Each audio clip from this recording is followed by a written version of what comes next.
Next chapter is partial fractions. Okay, so first what is mean by the partial fraction? Now fraction means तुम्हाला माहिती आहे any form of this ज्याला any form of this means what, ज्याला numerator आहे and denominator आहे त्याला आपण fraction म्हणतो. Okay, so what is mean by the partial fraction? So partial fraction means what, any fraction of the form, any fraction of the form, suppose p of x upon q of x, where p of x and q of x are the polynomials. Polynomials means what, function जे एक्सच्या टर्म्सचे, म्हणजे जसं आपले log x plus log y असे आपलं काय होतं expression होतं. तर polynomials means what, any algebraic expression. Okay, polynomials in x आणि एक्सच्या फॉर्म मध्ये is non as partial fraction. Partial fraction बघा, आता हा फ्रॅक्शनच आहे, फक्त इथे ए आणि बी दिलेलं म्हणजे ही मी कॉन्स्टंट व्हॅल्यू लिहिलेली, ह्याला आपण फ्रॅक्शन म्हणतो फक्त. ओके, आता इथे पॉलिनॉमियल म्हणजे इक्वेशन्स असणारे in the form of the x. Okay, मग ह्याला काय म्हणतात, पार्शियल फ्रॅक्शन. फॉर एक्झाम्पल बघा, suppose 2x plus 1 upon x square plus x minus 2, आणि ह्याला आपण काय करू शकतो, ह्याला आपण डिवाइड करू शकतो बघा, 1 upon x plus 2 plus 1 upon x minus 1. म्हणजेच काय, असं हे पार्शियल फ्रॅक्शन आहे आणि ह्याला आपण असं डिवाइड पण करू शकतो. सो ह्याला काय म्हणतात, पार्शियल फ्रॅक्शन. म्हणजे काय की कोणत्याही प्रोसेसनी जर आपण फ्रॅक्शनला असं ब्रेकअप जर करू शकत असू, दोन किंवा मोर दॅन 1 फ्रॅक्शन मध्ये, 2 फ्रॅक्शन मध्ये, 3 फ्रॅक्शन मध्ये, तर त्याला काय म्हणतात, पार्शियल फ्रॅक्शन म्हणतात. ओके, ठीक आहे. आता फॉर एक्झाम्पल हे एक एक्झाम्पल झालं. अजून बघा, suppose 5x minus 1 upon x cube minus x, हे पार्शियल फ्रॅक्शन आहे. म्हणजेच काय की ह्याला आपण ब्रेकअप पण करू शकतो असं n number of fractions, sub fractions मध्ये. तर 5x minus 1 upon x cube minus x, तर ह्याला आपण ब्रेकअप कसं करू शकतो बघा, 1 upon x plus 2 upon x minus 1 plus minus 3 upon x plus 1. म्हणजेच काय, ह्यांचा जर एलसीएम काढून, राईट हँड साईडचा एलसीएम काढून जर क्रॉस मल्टिप्लिकेशन केलं तर आपल्याला परत हीच व्हॅल्यू मिळणार. म्हणजेच अजून काय बघा, ह्याचा जर आपण एलसीएम काढून जर क्रॉस मल्टिप्लिकेशन केलं तर आपल्याला ही व्हॅल्यू मिळणार. म्हणजेच काय, बाय सम प्रोसेस जर आपण एका पार्शियल फ्रॅक्शनला जर आपण ब्रेकअप करत असू n नंबर ऑफ फ्रॅक्शन्स मध्ये, तर त्या p upon x, p of x upon q of x ला काय म्हणतात, पार्शियल फ्रॅक्शन. जर आपण त्याला ब्रेकअप करू शकत नाही, then that is not a partial fraction. Okay, ठीक आहे. म्हणजेच काय, p of x and q of x. Okay, त्यातला p of x हा न्यूमरेटर आहे, q of x हा डिनॉमिनेटर आहे. तर ह्याला पार्शियल फ्रॅक्शन कधी म्हणणार, एकतर ते इक्वेशन्स पाहिजे x मधले. ओके, त्याच्यानंतर जर आपण त्याला समहाऊ प्रोसेसनी जर त्याला आपण ब्रेकअप करत असू n number of sub fractions मध्ये, तर त्याला काय म्हणायचं, पार्शियल फ्रॅक्शन म्हणायचं. ओके, नाव बघा, पार्शियल फ्रॅक्शनचे 2 टाइप्स आहेत.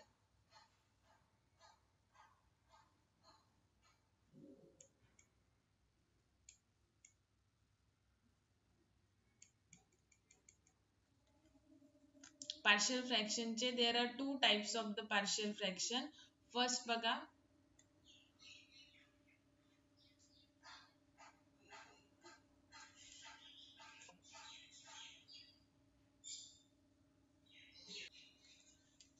there are 2 types of the partial fraction.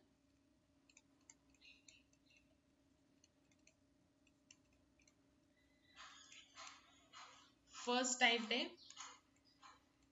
proper fraction.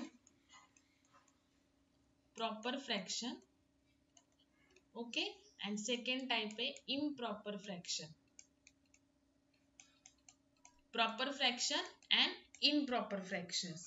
That the proper fractions means what, if the fraction p of x upon q of x, okay, हा जर तुमच्याकडे fraction असेल and if the numerator that is p of x, if the numerator that is p of x has the degree smaller than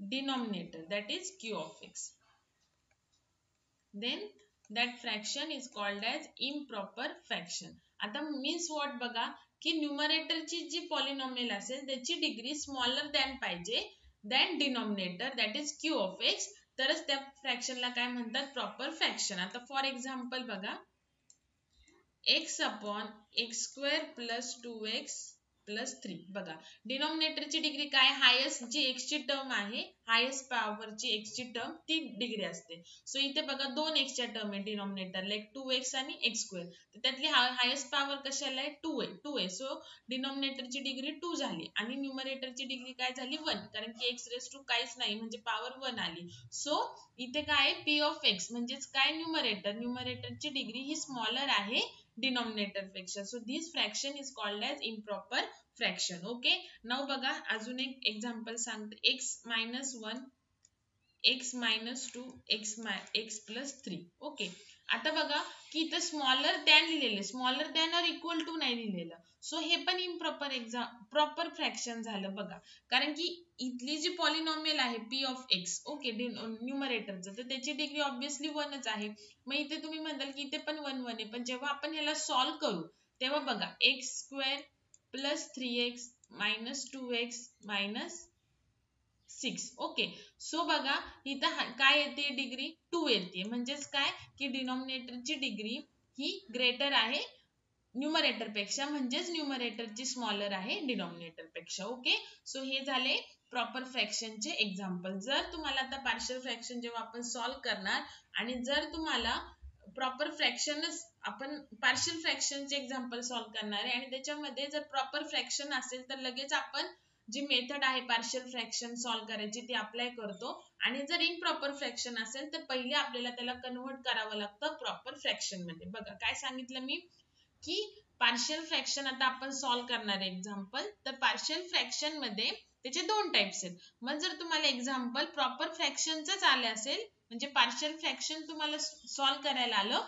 पण जे equation दिलेलं आहे तुम्हाला जे एक्झाम्पल दिलेलं आहे ते जर प्रॉपर फ्रॅक्शन असेल तर आपण लगेच मेथड अप्लाय करणार जे की आपण नेक्स्ट बघणार आहे. ओके, पण जर इम्प्रॉपर फ्रॅक्शन असेल तर first we have to convert it into the proper fraction and then we have to apply the method to solve the partial fraction. Okay, so हे तर झालं प्रॉपर फ्रॅक्शन. आता इम्प्रॉपर फ्रॅक्शन बघा, जर तुमचं fraction p of x upon q of x आहे म्हणजे p of x is a numerator and q of x is the denominator, आणि जर न्यूमरेटरची डिग्री म्हणजेच p of x ची degree of numerator is greater than or equal to denominator. आता greater than or equal to लिहिलेला आहे बघा.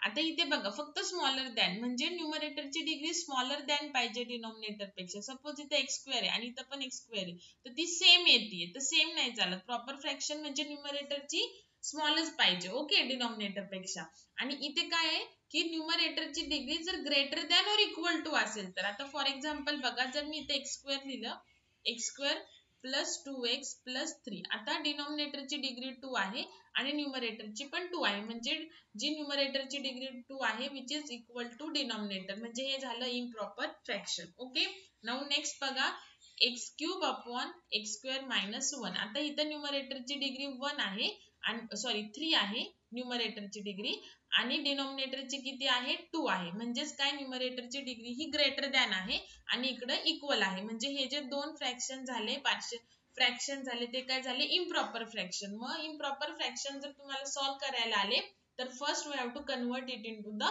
Proper fraction. ठीक आहे, तर सध्या आपण पार्शियल फ्रॅक्शनच्या मेथड बघायच्या आधी पहिल्यांदा इम्प्रॉपर फ्रॅक्शनचं प्रॉपर फ्रॅक्शन मध्ये कसं कन्वर्जन करायचं ते बघूया.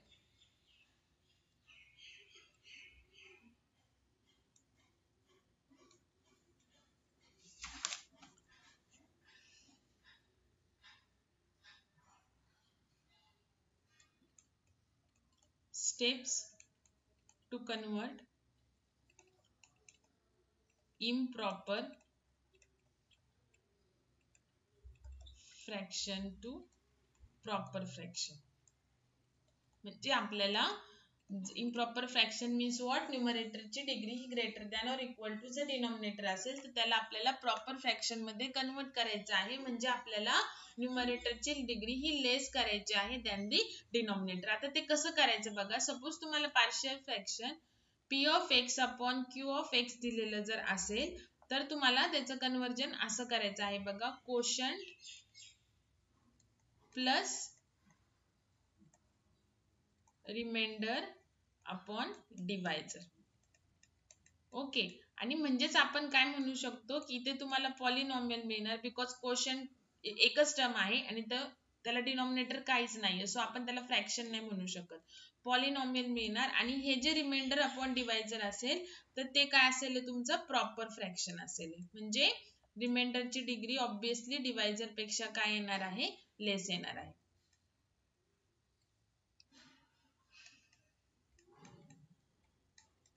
आता इथे फर्स्ट क्वेश्चनच्या तिथं मी पॉलिनॉमियल का म्हणले बिकॉज तिथे एक्सप्रेशन असू शकतं, नुसतं एक्स पण असू शकतो, x+1 पण असू शकतं, फक्त एक्सच्या टर्म मधले एक्सप्रेशन असणार. आणि इथे फ्रॅक्शन का बोलले ते पण प्रॉपर बिकॉज आपण इम्प्रॉपरचं कन्वर्जन प्रॉपर मध्ये करतो आणि इथे न्यूमरेटर रिमाइंडर असणार आहे आणि डिनॉमिनेटर डिवायझर असणार आहे. सो ते फ्रॅक्शन असणार आहे बट ते प्रॉपर फ्रॅक्शन असणार आहे. म्हणजे न्यूमरेटरची डिग्री ही लेस येणार आहे डिवायझर पेक्षा. ओके. किंवा डिनॉमिनेटर पेक्षा. ठीक आहे. मग आता काय करायचं आहे बघा. ते कन्वर्ट करण्यासाठी आपल्याला q of x नी ऑब्विसली p of x ला डिवाइड करायचं आहे. कुठपर्यंत? जोपर्यंत रिमाइंडरची डिग्री ही लेस येत नाही q of x पेक्षा. बघा आपण काय करणार आहे. We are dividing q of x p of x by q of x until the degree of the remainder ची degree of the remainder is less than q of x म्हणजेच divisor. Okay. म्हणजेच काय करायचं आहे आपल्याला q of x जे दिलेले जर इम्प्रॉपर फ्रॅक्शन असेल तर जो डिनॉमिनेटर असेल त्यांनी न्यूमरेटरला डिवाइड करायचं जोपर्यंत रिमाइंडरची डिग्री लेस येत नाही डिवायझर पेक्षा. ओके. ठीक आहे. तर हे झालं आपलं स्टेप्स. आता आपण एक्झाम्पल बघूयात.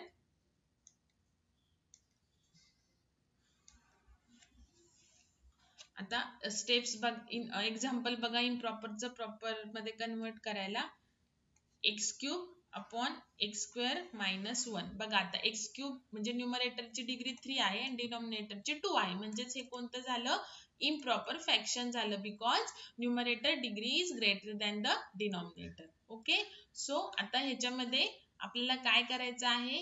डिवायझर जो आहे q of x त्यांनी आपल्याला न्यूमरेटरला डिवाइड करायचं आहे. ओके.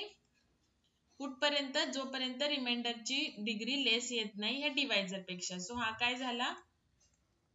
डिवायझर झाला. ओके. आता बघा इथं x³ येण्यासाठी जसं आपण डिव्हिजन कसं करतो की आपल्याला मायनस करून 0 आलं पाहिजे. हे आपलं मेन एम असतं. ओके. सो ह्या x² ला जर मी x नी मल्टिप्लाय केलं तर इथे मला x³ मिळू शकतो. सो मी x नी मल्टिप्लाय करणार. So x² into x³. Okay. आणि x इंटू -1 -x. ओके. मग आपण सबट्रॅक्शन करतो तर ही तर व्हॅल्यू गेली आणि ते आन्सर काय राहिलं? -x. सो हा झाला रिमाइंडर. हा झाला कोशंट. ओके. आपल्याला कुठपर्यंत डिव्हिजन करायचे आहे? जोपर्यंत रिमाइंडरची डिग्री लेस येत नाही तोपर्यंत. ओके. सो इथे मायनस केल्यामुळे इथे प्लस होणार आणि इथे प्लस आलं. ओके. आता बघा रिमाइंडरची डिग्री 1 आली. कोणापेक्षा लेस यायला पाहिजे? डिवायझर पेक्षा, ज्याने आपण डिवाइड करतोय आणि ह्याची डिग्री काय? 2. सो आपली इथे प्रोसेस काय करायची? स्टॉप करायची. त्याच्यानंतर तुम्हाला फॉर्म्युला काय सांगितला? डिव्हिजन केल्यानंतर इथे आपल्याला लिहायचं आहे quotient plus remainder upon divisor. Okay. So quotient काय आला आपला? x. प्लस रिमाइंडर किती आलाय एक्सच आलाय आणि डिवायझर काय आहे आपला x square minus 1. So this is a proper fraction. बघा हे काय आलं प्रॉपर फ्रॅक्शन बिकॉज आता इथे न्यूमरेटरची डिग्री 1 आहे आणि डिनॉमिनेटरची 2 आहे. ठीक आहे आणि कोशंट हे पॉलिनॉमियल आहे. ठीक आहे तर मग आता आपल्याला काय करावं लागेल जर आपल्याला पार्शियल फ्रॅक्शन सॉल्व्ह करताना जर आपल्याला इम्प्रॉपर फ्रॅक्शन आलं तर पहिले त्याचं प्रॉपर मध्ये करायचं आणि मग ह्याच्यावरती मेथड काय करायची अप्लाय करायची. ठीक आहे आता जसे एक्झाम्पल येईल तसं आपण परत एकदा बघूयात. तर तुम्हाला हे सेपरेट नाहीयेत कन्वर्ट करायला की कन्वर्ट इम्प्रॉपर टू प्रॉपर. तुम्हाला पार्शियल फ्रॅक्शनचे एक्झाम्पल सॉल्व्ह करताना मग तुम्हाला ती एक स्टेप एक्स्ट्रा ऍड करायची. ठीक आहे नाउ आता आपण सॉल्व्ह करूयात partial fraction. There are the 4 different cases for solving the partial fraction or the partial fraction has a 4 different cases. तर आपण one by one एक केस बघूया. तर पहिली जी केस आहे सो एक्झामला तुम्हाला आयडेंटिफाय करावं लागतं की तुमचा जो एक्झाम्पल आहे पार्शियल फ्रॅक्शन तुम्हाला सॉल्व्ह करायला आलेलं ते कोणत्या केस मध्ये आहे. ओके आणि मग अकॉर्डिंग टू दॅट केस त्याचे रूल्स आहेत तसे आपल्याला ते पार्शियल फ्रॅक्शन काय करायचे सॉल्व्ह करायचे. तर मी तुम्हाला ऍट अ टाइम 4 केस नाही सांगणार आहे वन बाय वन आपण जाणार आहे. तर पहिली केस जी आहे बघा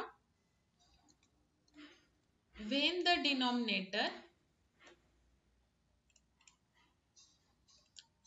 the denominator that is q of x has non-repeated linear factors or it can be factorized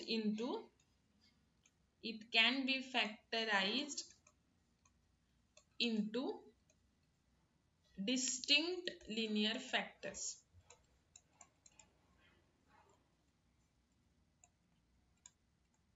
बघा इथे फक्त डिनॉमिनेटर सांगितले. आता फ्रॅक्शन म्हणजे न्यूमरेटर आणि डिनॉमिनेटर असणारच आहे. ओके सो केस 1 काय बघा when the denominator that is q of x has the non-repeated linear factors म्हणजे माहिती आहे तुम्हाला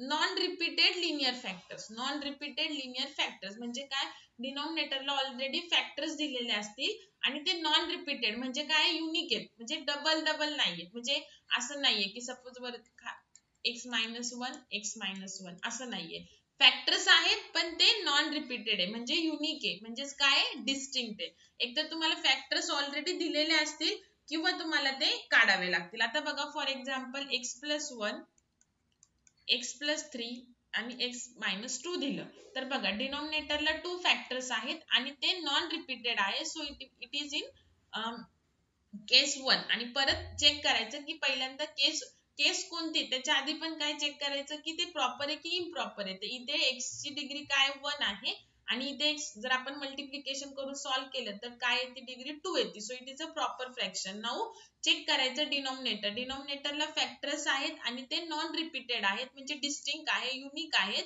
म्हणजे ते रिपीट झालेले नाहीयेत म्हणजे x minus 2 एकदाच आहे आणि x plus 3 एकदाच आहे. So this partial fraction is in under case 1. Okay आता बघा नेक्स्ट काय ते आता सपोज फॉर एक्झाम्पल तुम्हाला दिलं x upon x square plus x minus 2. ओके आता इथं फॅक्टर्स ऑलरेडी दिलेले आहेत म्हणजे हे पहिले झालं or it can be factorized into distinct किंवा तुम्ही त्याला फॅक्टर पाडून त्याला परत डिस्टिंक्ट जर तुम्हाला फॅक्टर मिळत असतील तर इथं ऑलरेडी दिलेले आहेत आणि ते युनिकच आहेत.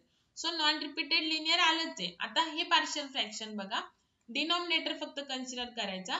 नाउ हे जे आपण फॅक्टर्स करू शकतो की असे दोन नंबर ज्याचं मल्टिप्लिकेशन -2 आणि ऍडिशन 1 आहे. सो आपण काय करू शकतो 2 plus 2 into -1 म्हणजे -2 मिळणार तुम्हाला आणि 2 - 1 म्हणजे काय मिळणार तुम्हाला 1 मिळणार. सो ह्याला आपण काय करू शकतो x plus 2 x minus 1. Okay so बघा हे जे q of x आहे ह्याला आपण फॅक्टराइज केलं आणि फॅक्टराइज केल्यानंतर काय मिळालेत आपल्याला डिस्टिंक्ट म्हणजेच काय नॉन रिपीटेड लिनियर फॅक्टर्स मिळाले. सो हे पार्शियल फ्रॅक्शन कशामध्ये येणार अंडर द केस 1 येणार.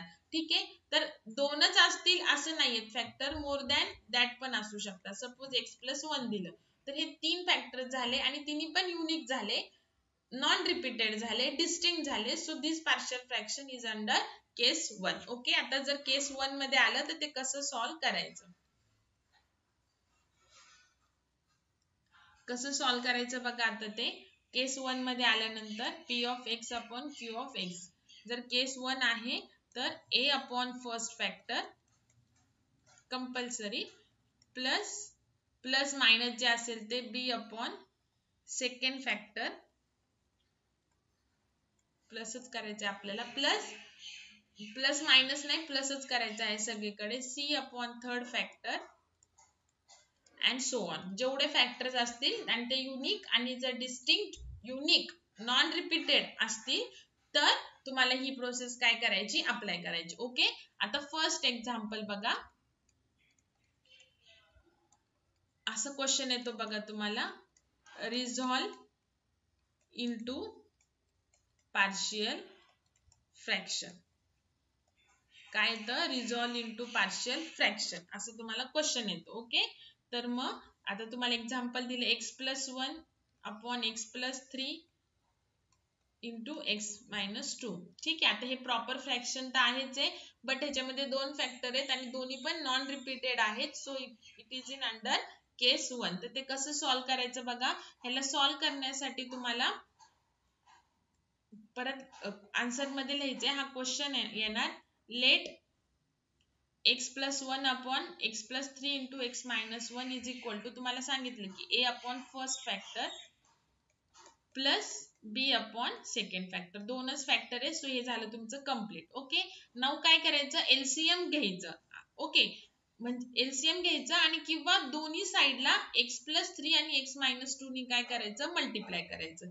ठीक आहे, तर इझी आहे बघा. मग काय होणार, मग इथे x+1च राहणार आहे. ओके, जर किंवा आपण जर तुम्हाला फर्स्ट ह्याला मी प्रॉपर करून दाखवते, पण तुमच्याकडून एक्सपेक्टेड काय आहे की तुम्ही डायरेक्ट लिहिणे. इथे काय तुम्हाला क्रॉस मल्टिप्लिक म्हणजे एलसीएम काय काढलाय वगैरे त्याला मार्क्स नाहीयेत, फक्त डायरेक्टली इक्वेशन लिहायचं आहे. ते साईडला केलं तरी चालेल, फक्त आपण पहिले एक्झाम्पल घेतोय. सो आपण प्रॉपर लिहिते मी.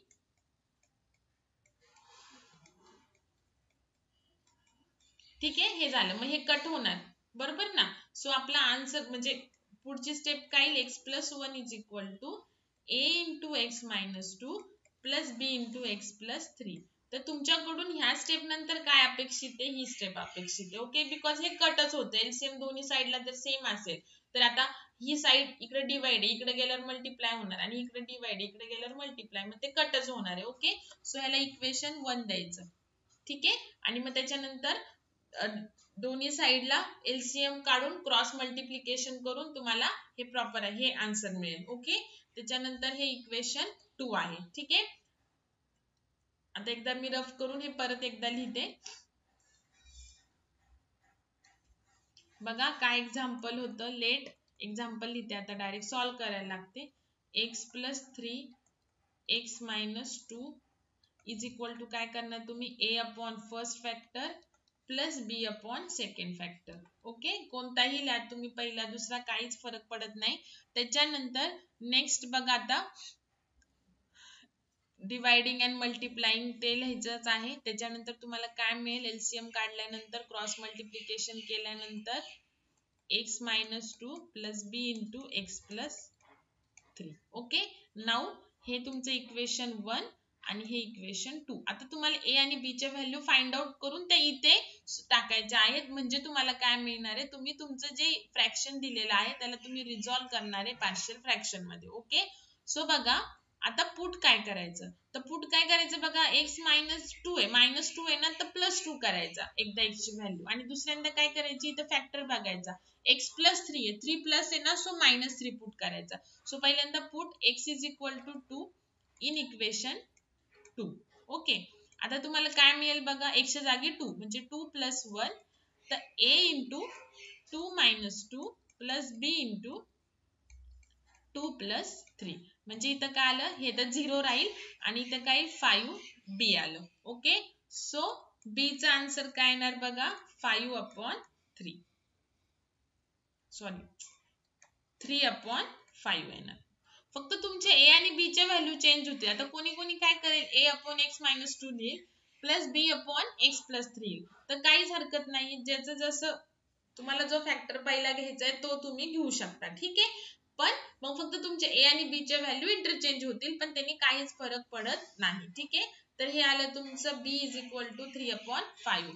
त्याच्यानंतर नेक्स्ट आहे बघा, put x is equal to आता -3 +3 आहे ना फॅक्टर मध्ये, सो -3 पुट करायचा इन इक्वेशन 2. तर काय मिळेल तुम्हाला, -3 + 1 a इज इक्वल टू -3 -2. बघा आता तुम्ही b च्या तिथला फॅक्टरची व्हॅल्यू पुट करताय ना, म्हणजे b इंटू जी आहे तर ते ऑलवेज 0च येणार आहे. सो हेच राहणार आहे तुमची, ती -2 आणि इथे काय आलं -5 आहे, म्हणजे 2 इज इक्वल टू 5 आहे. सो a ची व्हॅल्यू काय आली बघा, 2/5. Okay, now put values of a and b in equation 1. Equation 1 मध्ये व्हॅल्यू टाकायच्या. ठीक आहे, ए आणि बी च्या. आता इथेच मी रफ करते, तुम्ही हे आधी स्टेप लिहून घ्या. ठीक आहे, आता ए ची व्हॅल्यू काय आली आपली 2/5 आणि बी ची व्हॅल्यू काय आलेली आहे 3/5. ठीक आहे, मग ह्याला तुम्ही पुढे कसं करू शकता बघा, इक्वल टू 1/5 कॉन्स्टंट कॉमन काढू शकता. सो 1/5 कॉमन काढलं तर 2/x + 3 + 3/x - 2. तर हे झालं तुमचं या फ्रॅक्शनचं कन्व्हर्जन इनटू द, किंवा आपण पार्शियल फ्रॅक्शनला रिझॉल्व केलं मल्टिपल फ्रॅक्शन्स मध्ये. ओके, तर हे झालं तुमचं आन्सर. एवढंच ठेवलं तरी चालेल, इतके स्टेप ठेवली तरी चालेल, पण जर कॉमन निघत असेल तर कॉमन काढायचं आहे आणि रिमेनिंग व्हॅल्यू ब्रॅकेट मध्ये लिहायची आहे. ओके, तर हे झालं तुमचं फर्स्ट एक्झाम्पल. त्याच्यानंतर नेक्स्ट एक्झाम्पल, सेकंड एक्झाम्पल बघा, x² + 5x + 7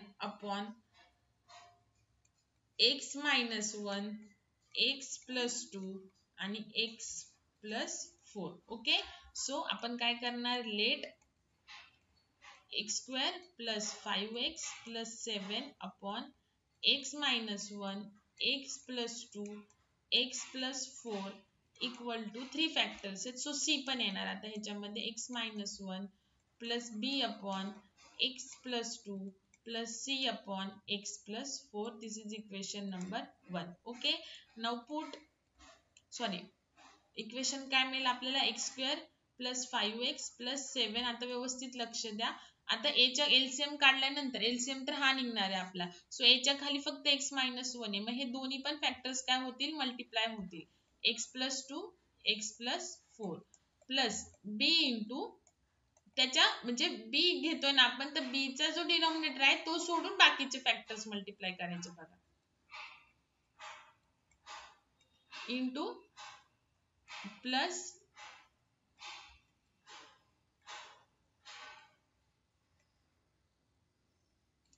c into x - 1 and x + 2. This is equation number 2.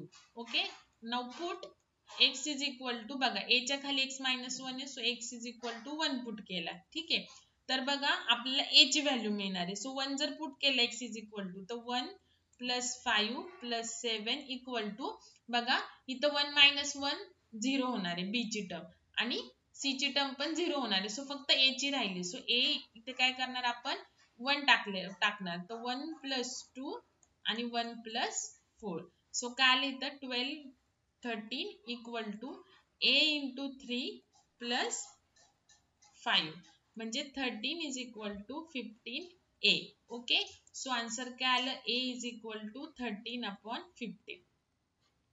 Okay, same तसंच put x is equal to, आता b च्या खाली काय +2, सो इथे -2. सो आपल्याला आता b ची व्हॅल्यू मिळणार, a आणि c 0 होणार आहे. बघा -2 + -2 + 2 0 येईल, -2 + 2 0 येईल, मग 0 ने मल्टिप्लाय केलं तर 0 टर्म येईल. सो आता इथे बघा x च्या जागी जर मी -2 टाकलं तर काय येईल, 4 - 10 + 7. ओके, इक्वल टू a आणि c तर 0 होणार आहे, फक्त b राहिला, -2 - 1 -2 + 4. सो इथे काय राहिलं, -6 + 1 + 7 1. ओके, त्याच्यानंतर नेक्स्ट बघा आता इथं -2 -1 म्हणजे काय आलं +2 आणि सॉरी -3 ओके आणि -2 + 4 + 2 नंतर 1 इज इक्वल टू काय आलं -6b so b is equal to -1/6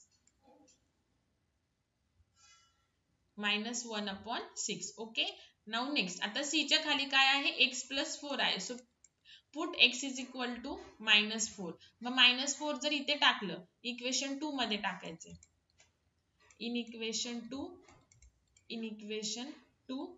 and in equation 2 okay so -4 जर टाकलं तर काय येईल इथं 16 5 into 4 20x plus sorry 20 plus 7 आता आपल्याला c ची व्हॅल्यू मिळणार a आणि b 0 होणार सो c चीच लिहा फक्त -4 -1 into -4 plus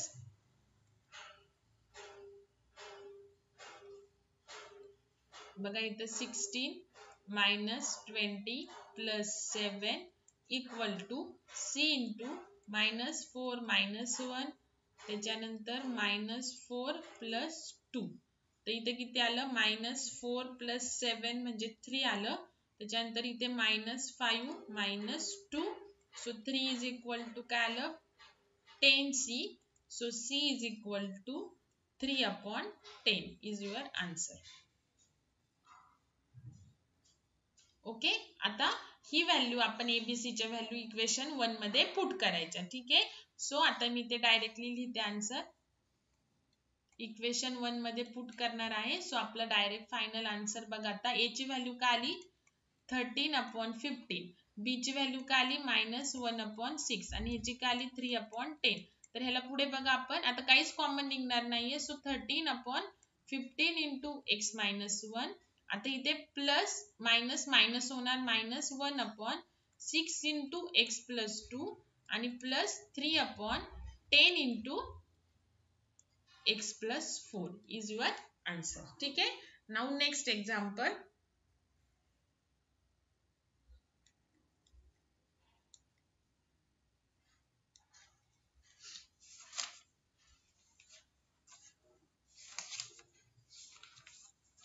नेक्स्ट एक्झाम्पल आता x + 4/x into x + 1 बघा x is also one factor okay so x + 4/x into x + 1 ठीक आहे तर काय करायचं आहे आपण आता हे आपल्याला सॉल्व करायचं तर काय करणार late x + 4/x into x + 1 is equal to a/x plus b/x plus 1 ठीक आहे this is equation number 1 now आपल्याला काय मिळेल next step by taking LCM of the both side x + 4 is equal to a into x + 1 plus b into x okay हे झाले equation number 2 now put x is equal to आता a च्या खाली काय आहे बघा x जसं x + 1 आहे तर आपण -1 पुट करतो पण x सोबत काहीच नाहीये सो पुट काय करायचं 0 ओके इन इक्वेशन 2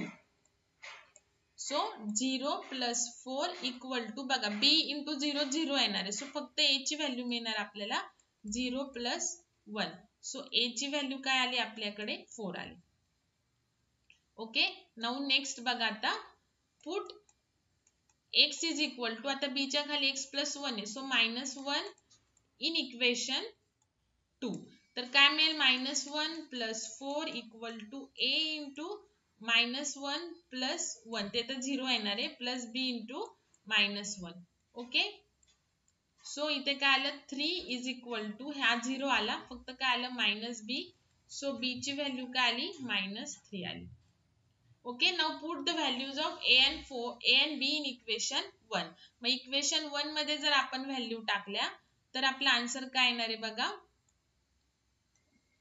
a आणि b च्या व्हॅल्यू टाकल्यानंतर आपलं final answer 4 - 3 equal to 4/x - 3/x plus 1 is your fractions of this given partial fraction okay now next आता केस 1 मध्ये पण ज्या ज्या टाइपचे एक्झाम्पल येतात ते सगळे घेतले आपण तर पहिले काय घेतले की with non 2 non repeated factor first example, दुसरं 3 नॉन रिपीटेड फॅक्टर, थर्ड काय जर नुसतंच x असेल तर मग काय पुट करायचं तर 0 पुट करायचं. ओके, हे एक बघितलं आपण. आता एक अजून एक टाईपचं म्हणजे केस 1च आहे, फक्त त्याच्यामध्ये डिफरंट एक्झाम्पल्स.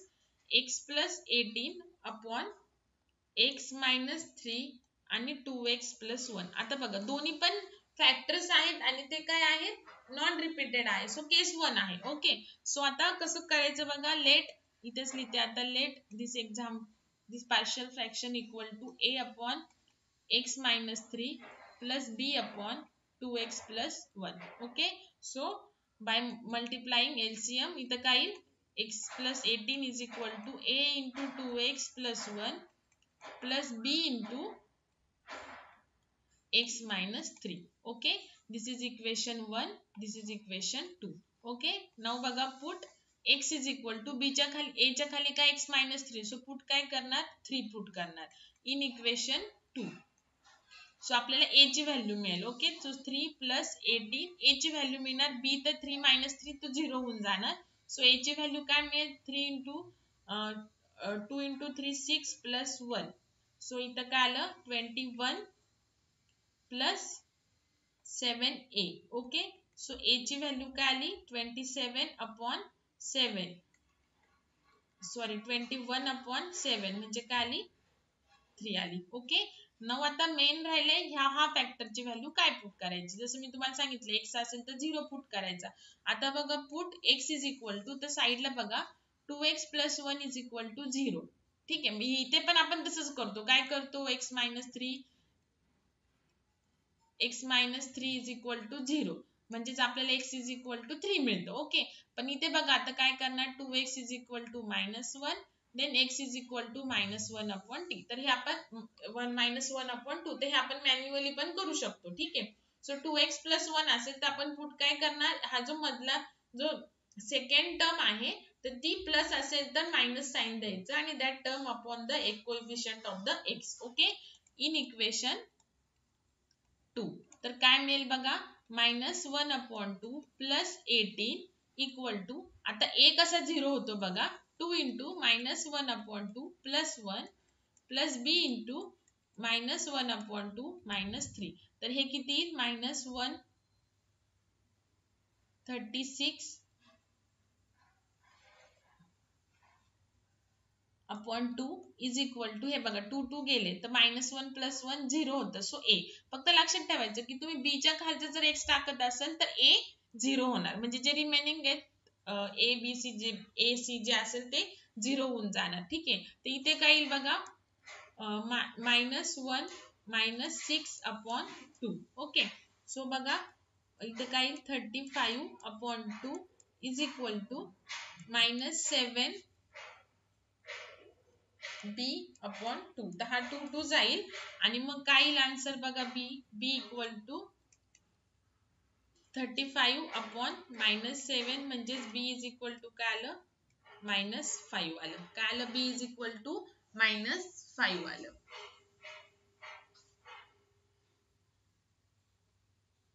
-5 आलं. ओके, आता आपण a आणि b चे व्हॅल्यू कुठे पुट करणार आहे इक्वेशन 1 मध्ये पुट.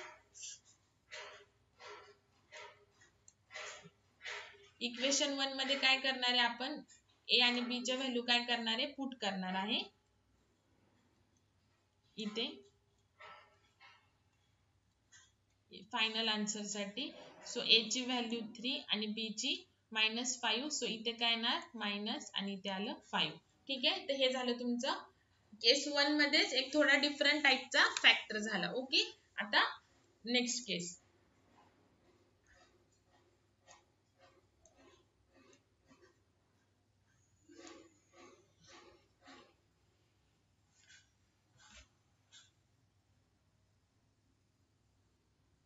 बघा. आता तुम्हाला दिलं 1 upon x square minus x. Okay, आता आपल्याला हे फॅक्टर्स तर नाहीये, सो फॅक्टर्स पाडावे लागतील, पण फॅक्टर्स पाडण्यासाठी एक कॉन्स्टंट टर्म पण लागते, ती पण नाहीये, पण ऑल टर्म्स मध्ये काय एक्स आहे, सो एक्स आपण कॉमन काढू शकतो. सो ह्याला मी कॉमन काढला तर एक्स इंटू एक्स मायनस 1 आलं. पण ह्याच्या आधी लास्ट टू लास्ट एक्झाम्पल जे होतं ते मी सॉल्व्ह करायचं a upon x plus b upon x minus 1 असं. ओके, आता मी तुम्हाला फक्त फॅक्टर्स कसे करायचे ते सांगून देते. तो हे एक झालं. बाकी सॉल्व तर तुम्ही आधीच्या टाईपनीच करणार आहे.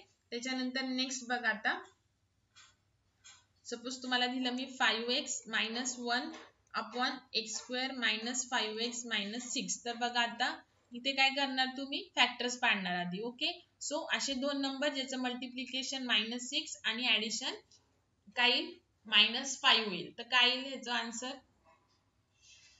-6 प्लस 1 येईल ना, -6 and प्लस 1. -6 into 1 -6 आणि -6 प्लस 1 5 -5 आला. तर ह्याला पुढे मग तुम्ही असं करणार सॉल्व.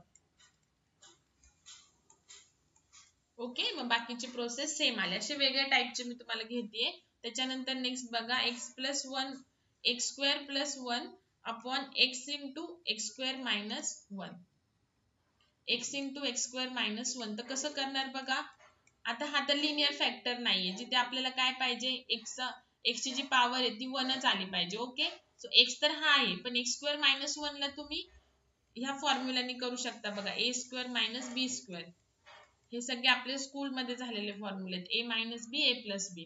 तर एक्स ए म्हणजे काय, एक्स आणि 1 ला 1 स्क्वेअर लिहू शकता ना. सो ऑलरेडी हा एक्स आहे आणि पुढचा factor X minus 1 X plus 1 असं लिहू शकता. ओके, मग ह्याला कसं करणार, A upon X plus B upon X minus 1 plus C upon X plus 1. Okay, आणि मग पुढे सॉल्व करा. ठीक आहे, तर हे वेगवेगळ्या टाईपचे असे फॅक्टर्स तुम्ही पाडणार आहे. ठीक आहे, नाऊ नेक्स्ट बघा आता,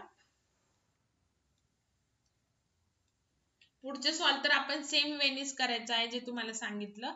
आता 4x square plus x minus 1 upon x cube minus x आहे. तर इथे बघा दोन्ही टर्म मध्ये एक्स आहे, डिनॉमिनेटरला कन्सिडर करा, एक्स तर आहेच आहे. ठीक आहे, सो तुम्ही काय करू शकता, इथे एक्स कॉमन काढला तर एक्स स्क्वेअर मायनस 1 मिळेल.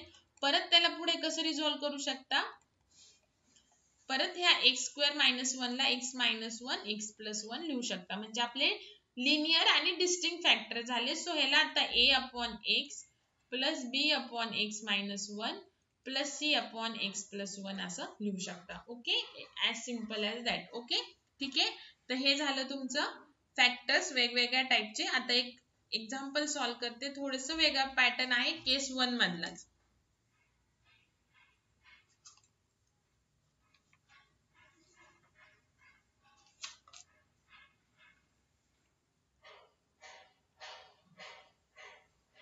केस 1 मधलाच बघा. आता सपोज तुम्हाला दिलं x square plus 1 upon x square plus 2 आणि एक्स स्क्वेअर प्लस 3. बघा आता हे तर सगळ्या स्क्वेअरच्या टर्म आहेत खाली डिनॉमिनेटरला. ओके, आणि हे इम्प्रॉपर नाही, प्रॉपरच आहे, बिकॉज न्यूमरेटरची पॉवर 2 आहे आणि ह्याला जर आपण एक्स स्क्वेअरला मल्टिप्लाय केलं तर आपल्याला 4 मिळेल. ओके, सो हे प्रॉपर फ्रॅक्शनच आहे. पण इथे सगळीकडे जे खाली, आता आधी पण आपण बघितलं काय, एक्स स्क्वेअर मायनस 1 असेल तर त्याला एक्स मायनस 1 एक्स प्लस 1 केलं, पण त्याच्यामध्ये एक्स स्क्वेअरची जी फॅक्टर आहे तो एकच होतं. पण इथे जेवढे फॅक्टर्स आहेत सगळ्यांमध्ये एक्स स्क्वेअर आहेच आहे. ठीक आहे, कारण की आपलं मगाशी कसं होतं, एक एक्स होता आणि दुसरं असं होतं, मग आपण ह्याला पुढे लिनियर फॅक्टर्स मध्ये कन्वर्ट केलं. आता इथे जेवढे टर्म्स आहेत डिनॉमिनेटरला तर सगळ्यांमध्ये एक्स स्क्वेअर आहेच आहे. ओके, सो ह्यावेळेस काय इथे काय करायचं, तुम्हाला पुट करायचं, x square is equal to t put करायचं. Okay,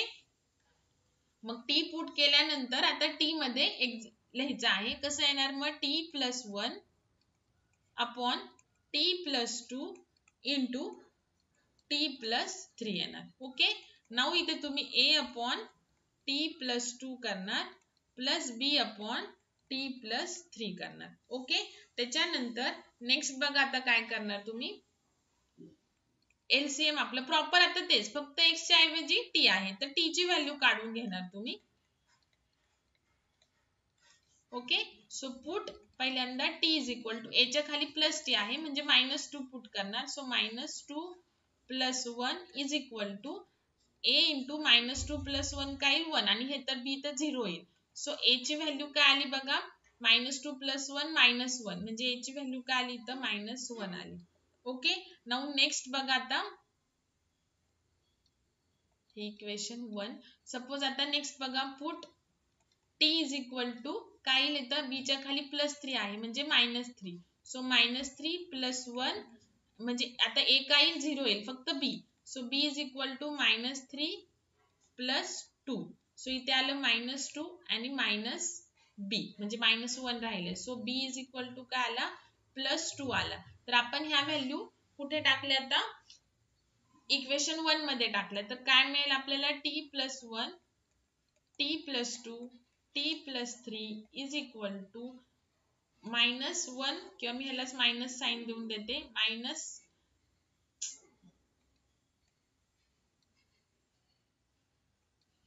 -1 upon t + 2 + b 2 upon t + 3. Okay, हे आलं. पण आपल्याला ऍक्च्युअली पार्शियल फ्रॅक्शन कशामध्ये आहे t मध्ये आहे x मध्ये आहे. So again put t is equal to x². So आपल्याला फायनल काय मिळेल आन्सर बघा. फायनल आन्सर काय मिळेल आपल्याला बघा x² + 1 upon x² + 2 upon into x² + 3 equal to काय मिळेल आता -1 अपॉन